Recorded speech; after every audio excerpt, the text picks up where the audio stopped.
துறை அமைச்சர்.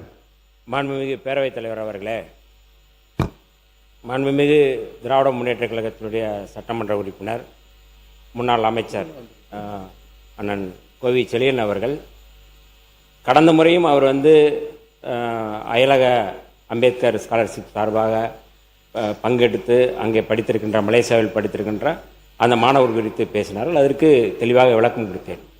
இப்பொழுதும் அது குறித்து பேசுகிறார்கள். அவையில் நான் பேசி விளக்கம் கொடுத்து எங்களுடைய துறை சார்ந்து அந்த மாணவருக்கு கடிதம் எழுதி என்னென்ன நீங்கள் செலவு செய்திருக்கிறீர்கள், இந்த ஆண்டு எவ்வளவு கொடுக்க வேண்டும் என்று கேட்டிருக்கிறோம். அவர் இதுவரை கொடுக்கவில்லை என்பதை நான் தெளிவுபடுத்தியிருக்கிறேன். இப்பொழுது மீண்டும் மீண்டும் அது குறித்து பேசுவது என்பது ஒரு அரசியல் உள்நோக்கத்தோடு பேசுகிறார் என்பதை கடந்த முறையும் சொன்னேன், இந்த முறையும் நான் சொல்ல கடமைப்பட்டிருக்கின்றேன். அதேபோல மாண்புமிகு அண்ணன் கோவிச்செழியன் அவர்கள் பேசும் பொழுது கடந்த முறை அவர் சொன்ன அந்த ஒரு வார்த்தையில் இந்த திட்டம் திமுக ஆட்சி காலத்தில் தான் கொண்டு வரப்பட்டது என்கின்ற ஒரு செய்தியை குறிப்பிட்டிருந்தார்கள். அந்த வரலாறு ஒரு நீண்ட நெடிய வரலாறு. அதை மட்டும் நான் குறிப்பிட்ட பிறகு அவர் பேசட்டும்.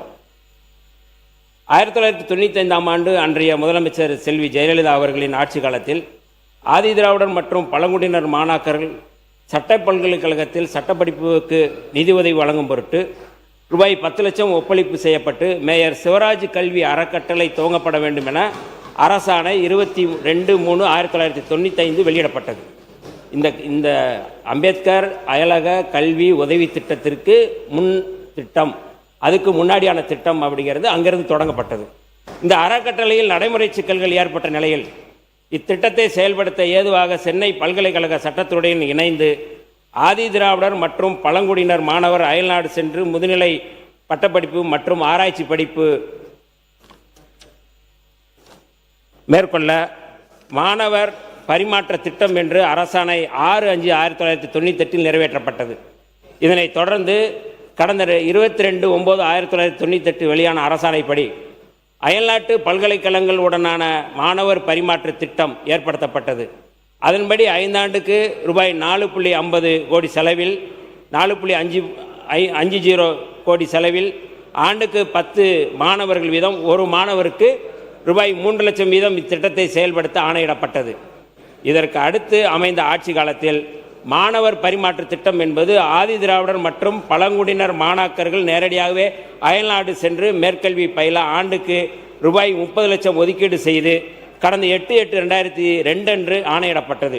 மாண்புமிகு பேரவைத் தலைவர் அவர்களே, கடந்த 14/12/2021 அன்று ஆதி திராவிடர் கிறிஸ்தவ ஆதி திராவிடர் மற்றும் பழங்குடியினர் மாணாக்கர்கள் அயல்நாடு சென்று உயர்கல்வி பயில அடிப்படை தகுதியான TOEFL, IELTS, GRE, GMAT ஆகிய தகுதி தேர்வுகளை மாணவர்கள் பயில்வதை ஊக்குவித்து அயல்நாடு சென்று கல்வி பயில கல்வி உதவித்தொகை வழங்கப்படும் என்று அரசாணை வெளியிடப்பட்டது. கடந்த 2/12/2022 அன்று அயல்நாடு சென்று கல்வி பயிலும் மாணவர்களுக்கு கல்வி உதவித்தொகை வழங்கும் திட்டத்திற்கு புதிய வழிகாட்டு நெறிமுறைகள் வெளியிடப்பட்டது. மேலும் 21/8/2023 அன்று புதிய வழிகாட்டு நெறிமுறைகள் வெளியிடப்பட்டு வருமான உச்சவரம்பு 2 அடுக்குகளை கொண்டதாக மாற்றியமைக்கப்பட்டு அரசாணை வெளியானது.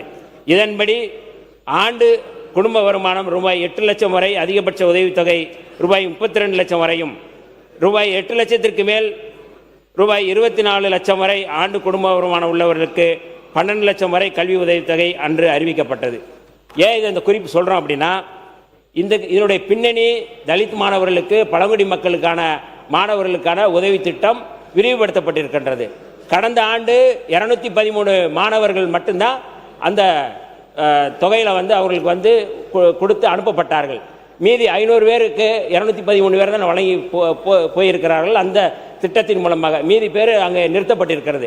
நாங்கள் தாவேக அரசு வந்த பிறகு, மாண்புமிகு முதல்வர் அவர்கள் வந்த பிறகு இந்த திட்டத்தை 362 என்பதை நேற்று 363ஆக மாற்றி 131 கோடி ரூபாய் நாங்கள் ஒதுக்கி இருக்கின்றோம். அதில் ரொம்ப குறிப்பாக மாண்புமிகு நிதித்துறை அமைச்சர், நிதி செயலாளர் எல்லோரும் சேர்ந்து தலித் மற்றும் பழங்குடியின மாணவர்களுக்கான அந்த உதவித்தொகை கூடுதலாக அவர்கள் செலுத்த வேண்டும் என்ற நல்லெண்ணத்தோடு நாங்கள் வழங்கி இருக்கின்றோம். ஆனால் உள்நோக்கத்தோடு தொடர்ந்து ஒரு மாணவரை வைத்துக்கொண்டு இதை அரசியல் செய்வது என்பது தலித் மாணவர்களுக்கான ஒரு நல்ல எண்ணத்தில் செயல்படக்கூடிய இந்த திட்டத்துக்கு எதிராக அவர்கள் செயல்படுகிறார்களோ என்கின்ற நான் எண்ணத்தை இந்த அச்சத்தை நான் வெளிப்படுத்த விரும்புகின்றேன். கோவை செழியன் அவர்கள் நீங்க பேசுங்க.